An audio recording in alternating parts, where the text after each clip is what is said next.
So, you have an X-Men 3 script for me. Yes, sir, I do. And at the beginning of this one, Cyclops is gonna be really sad because Jean Grey died in the last movie. That's right, she did. Yeah, so he's gonna go revisit the lake where it happened, and she's gonna pop out of the water like, "What's up? I'm back." So she was hanging out at the bottom of a lake this whole time, just waiting for somebody to show up? I guess so. Oh, underwater patience is tight. It sure is. So they're gonna reunite and share a little kiss. Wow, it's gonna be crazy to see how those two characters move forward after all. And so Cyclops is gonna die. What? Yeah, she kisses him and his skin goes blah, blah, blah, blah, and then he dies off screen or something, I don't know. And that's the end of Cyclops? Yeah, I wanted to show that I'm a big boy and this is a serious movie, so I figured killing off a main character right at the start is a good way to do that. I guess it will be cool to see the repercussions of his death and how the X-Men deal with it. Oh, there won't be any repercussions. He's just dead and nobody cares and I'm a big boy. Oh, really? Yeah. So what's going on with Jean? How come she killed her boyfriend and hid in a lake? Well, the Dark Phoenix part of her's in control now. Oh, we're doing the Dark Phoenix storyline. That's a fan favorite from the comics. That's right, but we're gonna do it a little differently. Uh-oh. Yeah, instead of the Phoenix Force and whatever, this is just gonna kind of be her full potential that Professor X suppressed or something. That sounds like it's gonna be so much worse. Yeah, I can't really dive into the whole cosmic entity Phoenix Force because there's like a whole other storyline going on. Oh, there is? Well, there's gonna be this whole thing where this lab got their hands on this kid that makes people lose their powers, and they used him to develop a mutant cure. So we're gonna do the hugely important Dark Phoenix storyline, but as kind of a background thing? Right, so a lot of the time, Jean's just gonna stand around in the background looking real upset. Huh. But at a certain point, she's gonna make Professor X explode. Professor X is gonna explode? Yeah, I'm a big boy, and this is a serious movie. I thought the death of Cyclops was to show that you're a big boy and this is a serious movie. Well, look, I gotta keep the drama going in this thing, so once in a while, I'm just gonna,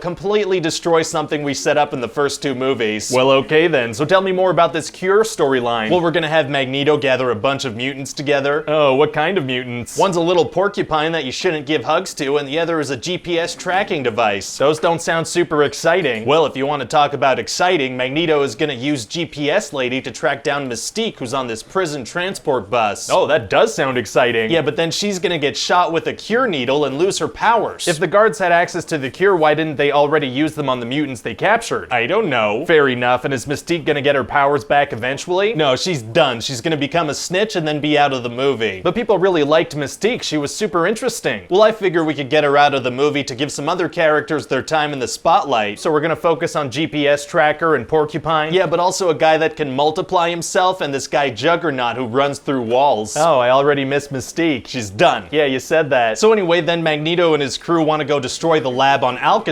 that's making the cure. Oh, so what do they do? Well, Magneto is gonna use his Magneto powers to lift the Golden Gate Bridge. Oh, and he's gonna drop the bridge on the facility? That's really cool. No, he's gonna move the bridge over a bit and connect Alcatraz to the mainland. What? Why? Well, he's like, Charles always wanted to build bridges. Right, but it feels like the only thing that would do is give his enemies a way to attack him from behind. Yeah, and that's exactly what happens. So then there's gonna be a whole big battle scene. Even though Magneto could easily end it at any time? Even though Magneto could easily end it at any time. And why doesn't he? Well, the thing about Magneto is that he'll use his full powers for dramatic transportation, but never for fighting. Well, then I imagine Dark Phoenix could just kill everybody. For sure, but she's mostly just gonna dramatically stand behind Magneto. Why wouldn't she just kill everybody they want to kill, though? Well, if Phoenix and Magneto use their full powers, then there's no need to have a fun little battle where the lesser mutants use their powers. Okay, gotcha. Yeah, so there's gonna be this whole thing where Magneto's crew are trying to kill the little cure boy. Wow, so Nightcrawler teleports in and saves the boy? No, he doesn't. Why not? Well, because I forgot he existed until you just brought him up, so he's not in the movie. Fair enough. So anyway, eventually Wolverine and Beast are gonna stab Magneto with the cure needles and he's gonna lose his powers. Oh, wow. But then Jean Grey's gonna go all Dark Phoenix and start destroying stuff. Oh boy. Yeah, but Wolverine can regenerate, so he starts walking towards her. Very cool. Yeah, and his clothes are gonna disintegrate as he walks. PG-13. His shirt is gonna disintegrate as he walks, but his pants are fine. There you go. And then he's gonna stab her. With the cure needle, so she loses her powers too? No, with his claws, so she dies. What? Yeah, so now we have 3 dead main characters, 2 great villains that lost their powers, 1 character that I forgot, and also Rogue gets rid of her powers voluntarily. I have to say, it's gonna be difficult to leave the door open for sequels after all your big boy stuff. Actually, super easy. Barely an inconvenience. Oh, really? Yeah, we're gonna have a little scene at the end where Magneto's in a public park and he makes a little metal chess piece move. Shouldn't he be in jail or in hiding? Isn't he like a world-famous terrorist? You'd think so, but apparently apparently you can destroy the Golden Gate Bridge and face no consequences. I didn't know that. So what do you think of the movie? To be honest, I'm not exactly sure about the way that we're handling this whole Dark Phoenix thing. I'm pretty sure it's the right way to go. I don't know, it feels like people might hate it. Tell you what, if people do hate it, we could just retry the storyline in a decade or so.